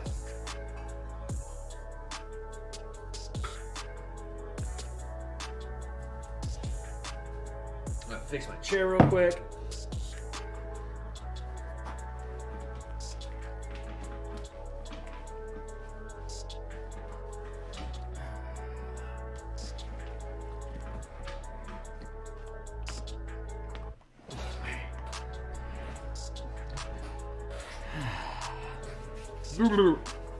So we're gonna finish when we finish the water. Well, god damn, I love how that looks. When we finish the water, then we'll be able to fill in all the wall space, the same as whatever patterning this is that we got going on. We'll figure out how to duplicate that and run the gamut here all around. Encircle the thing, and then once we have the walls resolved. Then we'll start adding crystals and Vulpina moss to all the areas that are going to get chewed up, and all these little splotchy spots all throughout here. And then we'll have we'll do the tiling for the clean air area, so we can distinguish this zone. I think what I think I'm going to do is I'm just going to be like super cheeky. And do something like, you know, like a white floor, like maybe like a little faded like that, so like I can have that color.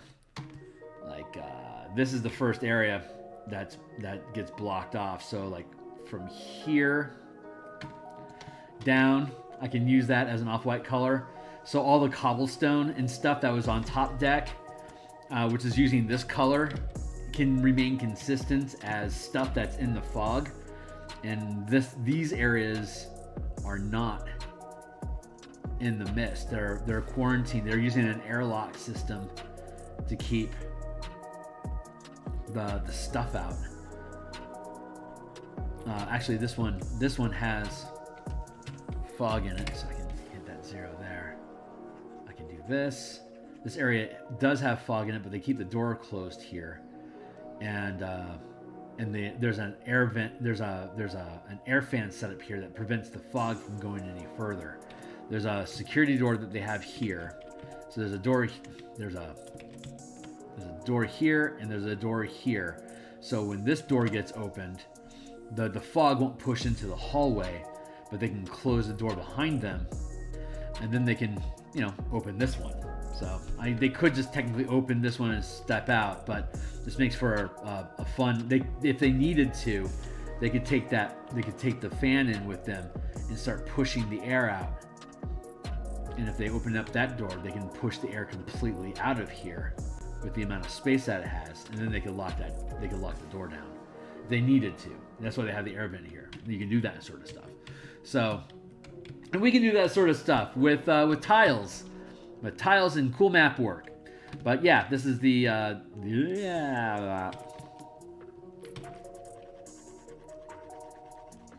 little off white, and then we'll grime it up a little bit, you know, but for the most part, this is what it's like.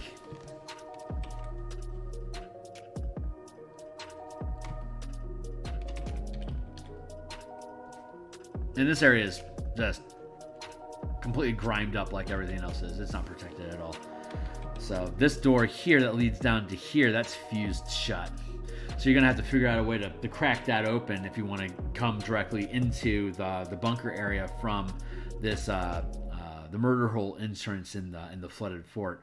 Most likely, what you're gonna end up doing is making your way down these stairs here to the central room, and then have to deal with either getting through this door here or getting through this door here, which will both be closed, of course, and loud and obvious if you manipulate them. The only way for you to actually be able to sneak into the place is to go through the swamp that we're making, which of course is full of undead plants to eat you. So if you want to get sneaky, you have to get violent, unless you get really smart and figure out a way to ghost in behind somebody that's on a scheduled route to come and go from there. You could like climb over the thing and like turn invisible or whatever and hide, you know, whatever you need to do, but you could do it. You could slip into this place. It doesn't have to be violent. You can sneak in, but it just takes effort.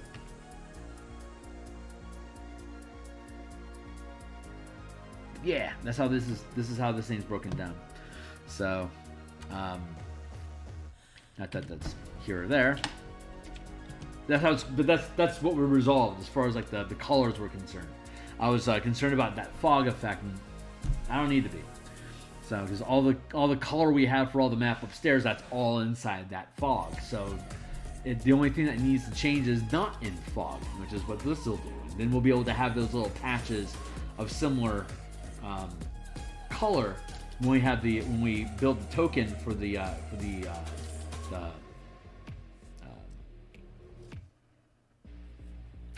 wind. Why am I blanking on the word? The wind vein. Thank you. I think it's what we're calling. Anyway, the spinny thing that creates the clear air zone. We'll have like a little clear airspace token that you set underneath the little wind machine. Fuck all, dude. I can't believe I can't remember what it's called. Whatever. Shut up. I was having a day now, apparently.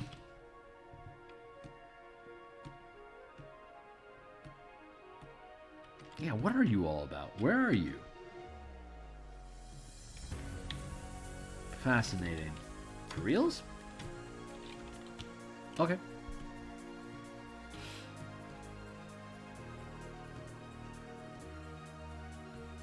Yeah, okay.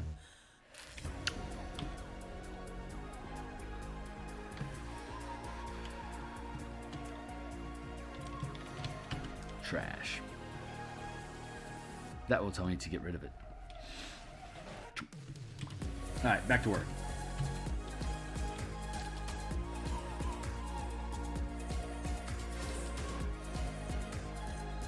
Yeah, so we finished the water, then we finished the walls, and then we put the grime in, and then the doors, and then we're done. Not so bad. It should be, it'll probably be done, probably mid-March. And then from there, we go out to the first act into the small the startup village, the settlement that's establishing at the edge of the forest. So of displaced veterans that are starting up farmland.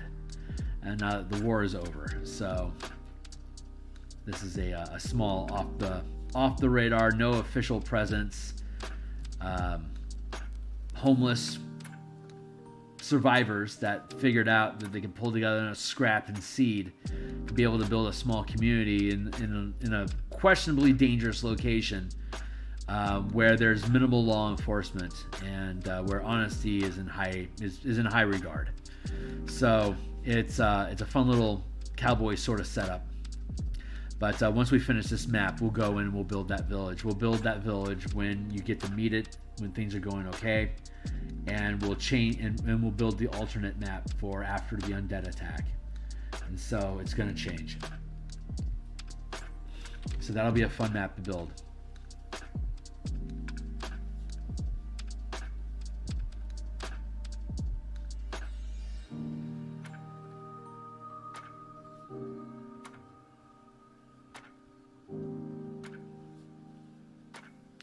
I have to be sensitive about how much gore we actually place on the map as part of illustrations from the just for the DMs Guild.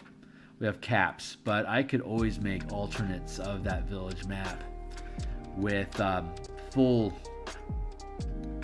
Romero violence. Oh, the bloody footprints, the body parts. I could potentially make a map like that as a collector's piece. I could put it on my Patreon.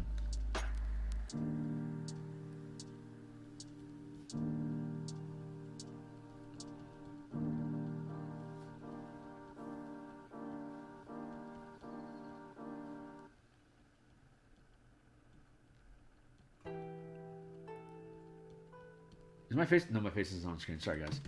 Falling into my picture. Let me pick up my head. There we go. Man, this is coming along freaking great. I had no idea where I was going with that big smudgy muss. I mean, it kind of slowed down production a little bit, and I recognize that. But that's okay, because I can work on this off stream too. So I've got plenty of time coming up when I am not streaming that I can push paint around this map. So I'm not sure how far maybe I won't. Maybe I will. Who knows? We'll see where I get with this next time we jump on stream on Thursday with this. We'll see if I've had an opportunity to play with it a little bit or not. And but yeah, we're just gonna keep pushing the pixels around until the water is looks good, and then we'll go into the walls. What is it? 9:15. So yeah, we still got some time.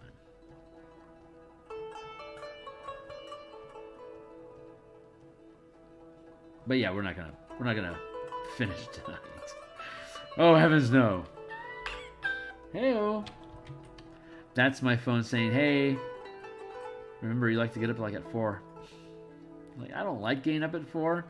I like being able to get work done early. I do not like getting up at 4.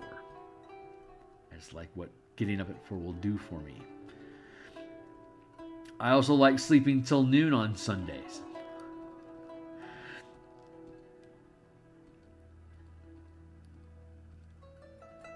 I do not stream on Sundays.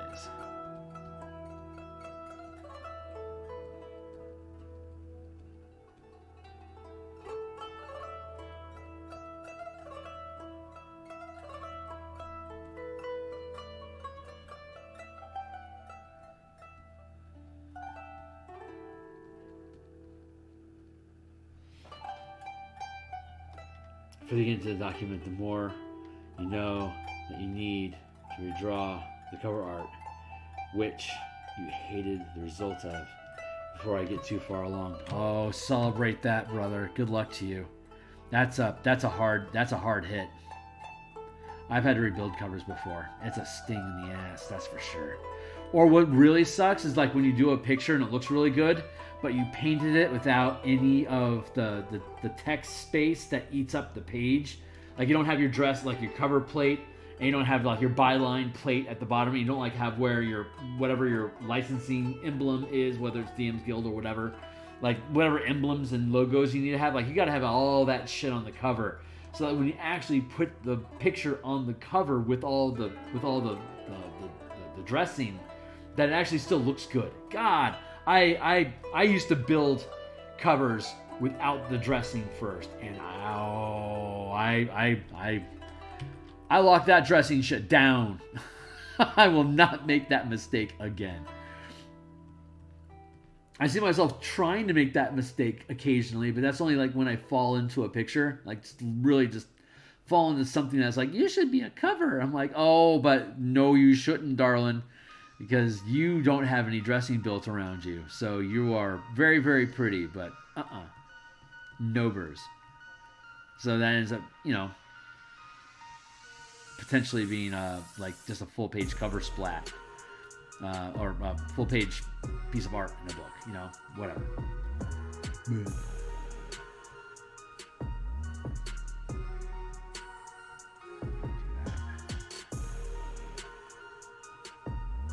Oh, very yes.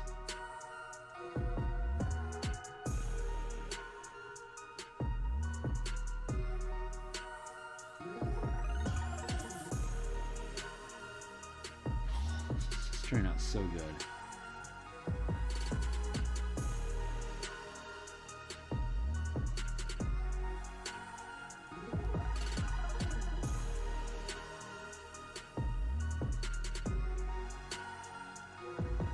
Should have my next alarm popping here in a minute.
Oh shoot, things are down. Sorry, I'm being downloaded. I have this resolution that I made at New Year that by 4th of July, my lifestyle would be changing so that I'm integrating more daily exercise into my life, and a sequence got fed in my head about that, so I can more clearly see what that life is going to actually look like right now. So that was fun. I disappeared there for a minute or two. Sorry about that.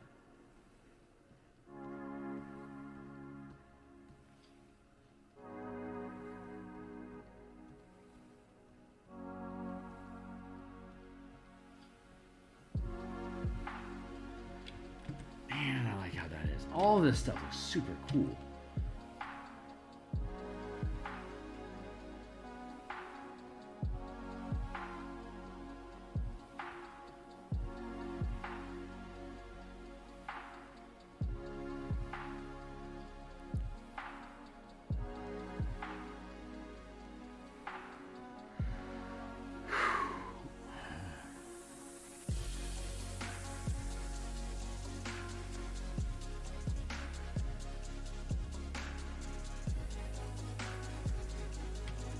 Bah!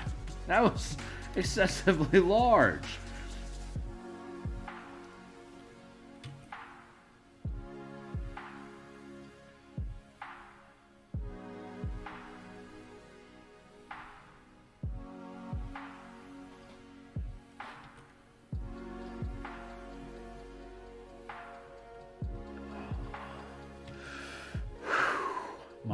My body is unhooking. I've had a rider in my shoulder for a while, and I realized I didn't realize until today that it's not it's how to put it.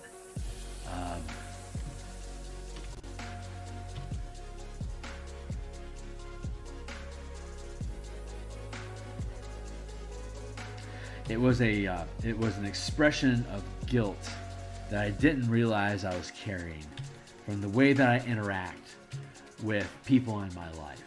And I've been aware that there was a misalignment about how I treat the people in my life with how I want them to feel as a result of being around me. And I know it's been off mark, and I know that it's off mark now because I've been projecting a lot of self disappointment towards other people, and it's really interesting to feel that energy unhooking itself from inside of me, and it's like trying to bubble out.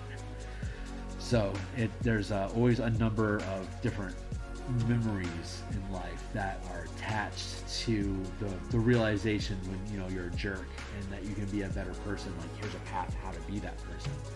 And that stuff kind of like bubbles into your awareness. It kind of reframes how kind of like a life review in a moment, where you get a chance to see how this new tech is going to change interactions that you have with things in the future, and how it's going to reframe the information that you receive. And that is, it's like an upgrade.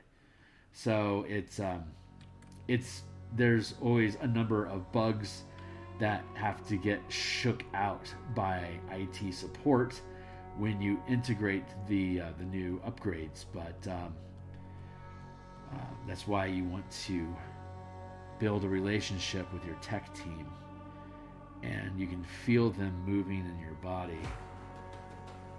as they pick at different little pieces of stress and pull at little strings of tension that are attached to different emotions. You can feel them kind of mapping your system.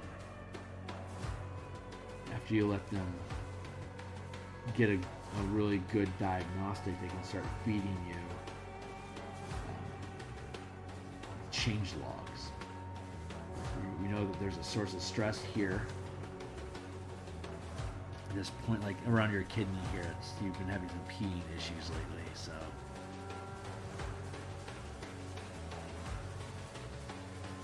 Here, think about this. Then you get fed a memory. It's like, what? It doesn't necessarily heal you of your kidney stone, but it connects the dots of why you feel so bad about what's going on. Like, you could have a kidney stone and it fucking hurts, but you don't take it personally. Sometimes something happens to you and you take it personally, and like, what's the difference between those two things? I think the actual answer is wherever the pain is located, what's trapped there. If there's nothing trapped there, then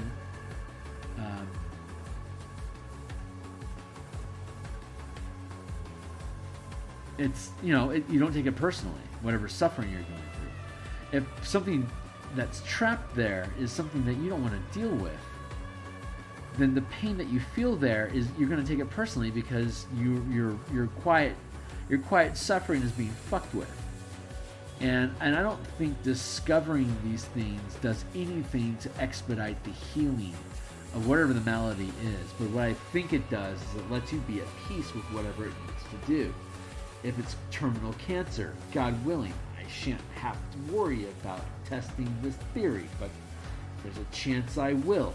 And so if I do, I guess the big test here would be, if I have some sort of terminal cancer and I fall into the space where it's located and I find the things that live in there, can I love them enough that if I have to die because of their presence, that I can appreciate what they are?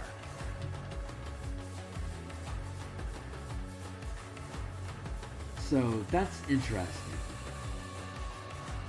And as more and more things unspool out of me that feels broken, the more I have sense of like, how could I, like, God, it's like every time I discover this new pain, like the source of pain inside of my body, and like what it's connected to. Not like this will solve your problem. It's like, no, this tension that you have in your shoulder is connected to your ribs and it's connected to your neck. And you can feel it splaying across your chest. It's like, I can literally feel what it's connected to. And once you start feeling those connections, it's not like it's like a personal point of like, this is my problem. It's like, this is part of a larger system. What's going on with me? And it like lets you like kind of pan out a little bit from whatever you're hurt over. And I think that has both physical and emotional maps, I guess, for lack of a better word.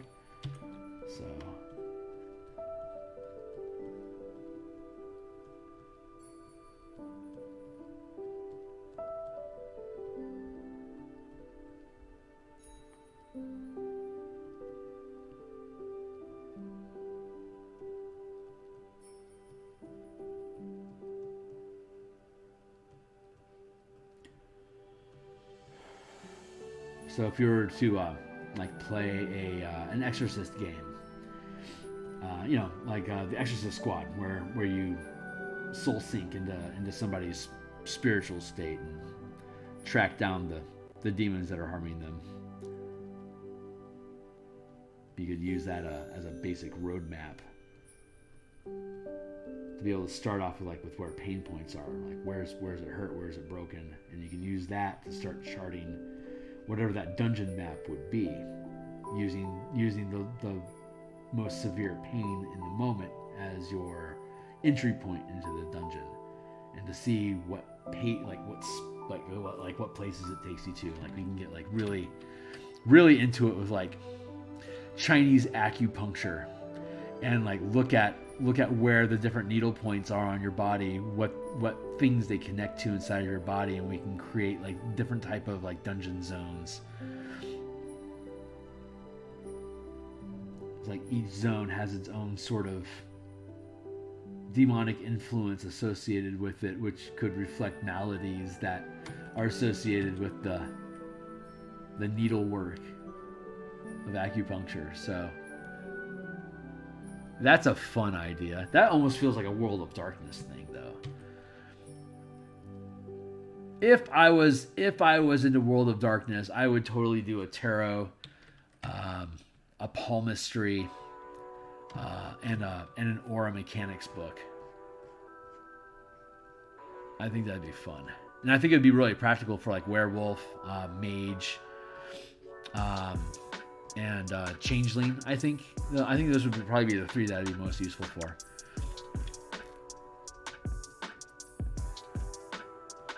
That'd be fun.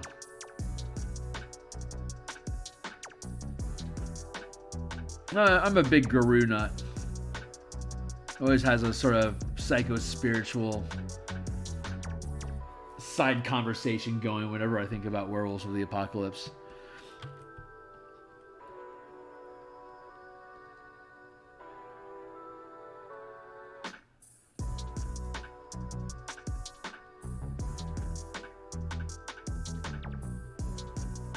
I bet this Exorcist thing that I keep thinking about might actually be best framed as like a Guru spirit quest. That might actually be a really good way to process that, and it might be able to tie into other Worlds of Darkness depending on.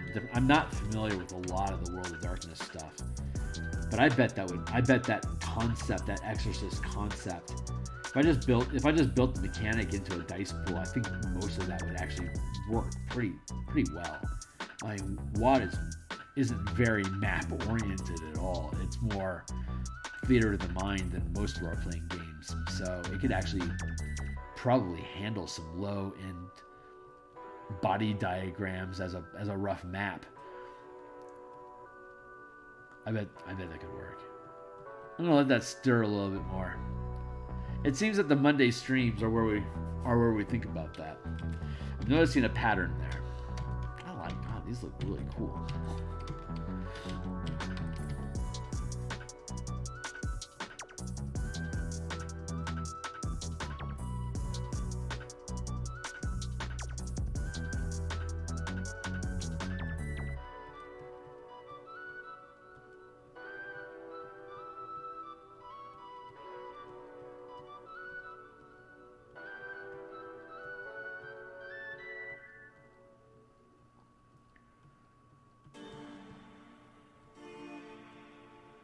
Yeah, let's do like that.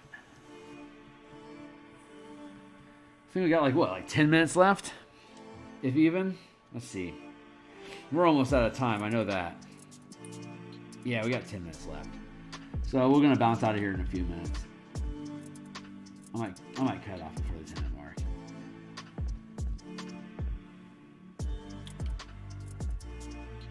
Yeah, we're officially winding down. So we're going to be back on. It's 9:30 now. We're going to be back on in 9 hours. We're going to continue doing Spelljammer asset production. That is going to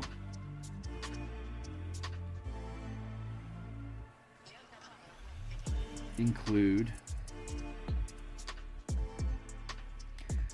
ship tokens, monster. We still have the Megapede to do. Maybe I'll poke at the Megapede. I don't know. We'll see. I finished the Night Spider, so I could be working on the Galleon next, Space Galleon. Not sure what I want to work on. I'll know in the morning, so we'll do one or the other, either creatures or ships, whatever.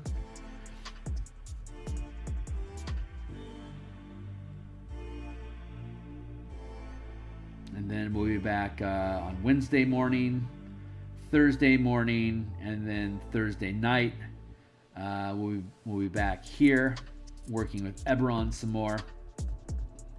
I suspect I'll be a little bit further along than this when we're back in. I'll at minimum have this smudgery. I mean, this smudgery is almost done. So I'll finish up the smudgery and then might be pushing further upstream. We're almost dumping into the river here, so we're just gonna have to push up a little bit further, and then we'll get into the swamp of it. So I think when we're back on Thursday, we'll be up in there.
Like house, I like the oil slick, like painting sort of sloshy dosh. Hold on, I'm going to hide the grid. I don't need that grid right now. There we go.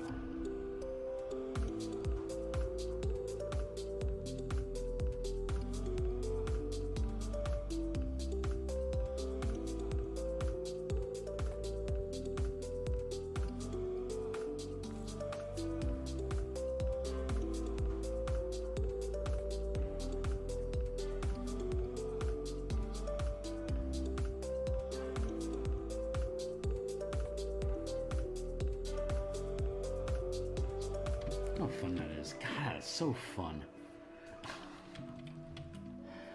I just love doing this. It's so relaxing.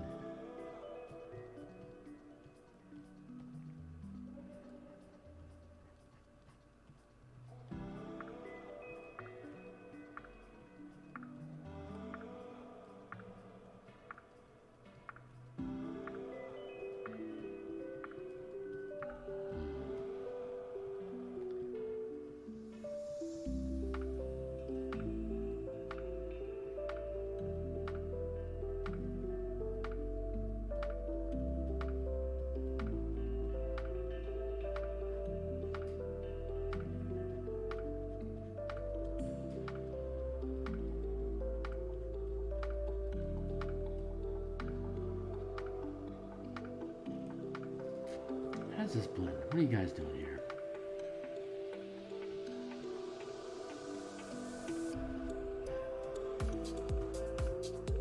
I like how this looks.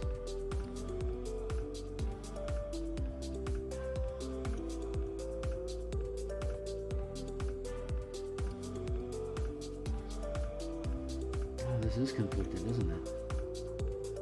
Sure is. That makes sense.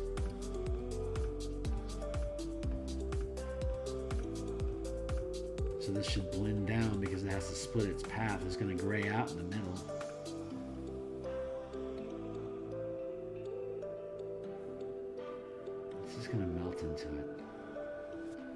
back into path.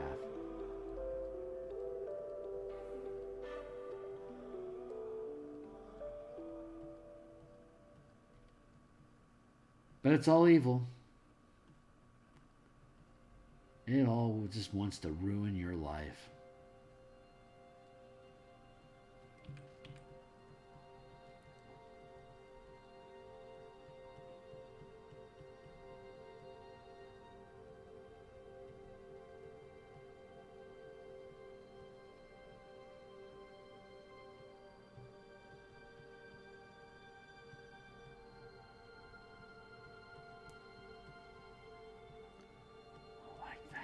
Lighting is great. Ah, we are so close to done with stream for the night. I am just loving this space. I have a firm cutoff here in about 5 minutes, but I may just find myself poring over this for a while longer while I let sleep catch up with me.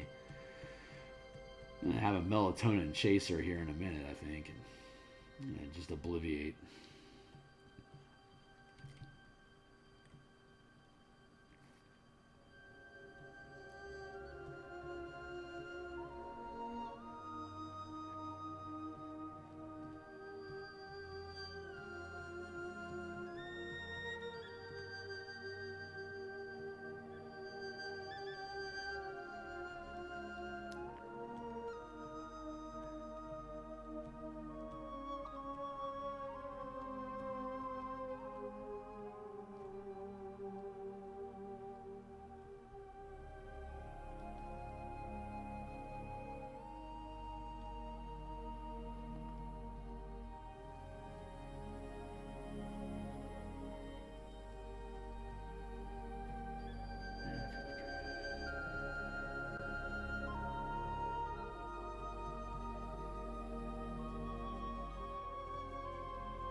Makes sense to me.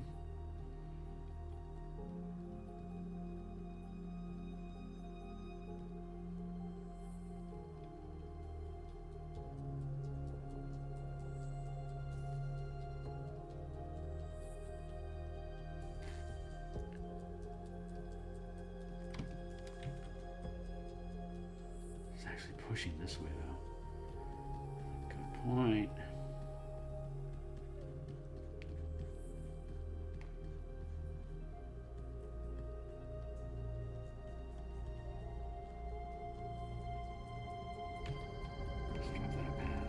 Strength down by what, 30? Yeah. 30 feels right. So this stuff pushes us up into an inch. You know, it's almost 30 here where you are, so I must wave. Right on, Hornetico, man. It was good hanging out with you, my dude.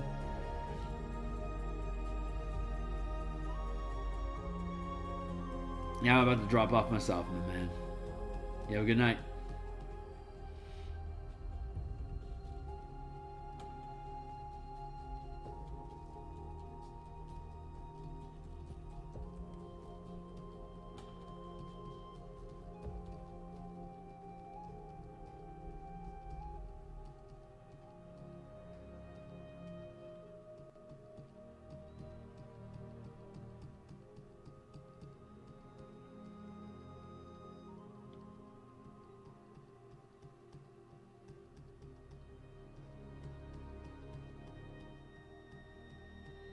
Oh, that's fun.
go. All right. That's us for the night, guys. So, we're going to be back. Yeah, about 9 hours. So I'm going to hit save here real quick. Zoom out a bit. Bask. Beauty. Alright, so yeah, I'll see you guys 9 hours. Like, subscribe, hit bell. I do this 6 days a week. We rest on Sunday. And there's a stack of books in the description down below. You can look at them, all of them, full preview, cover to cover. If you think any of them are cool, you like the artwork that's in them, by all means, God, please make a purchase, support the effort, and I'll just keep churning out content. So we'll eventually start doing Kickstarters, and I'd love to have your help. So I will see you on the other side. Thanks a lot.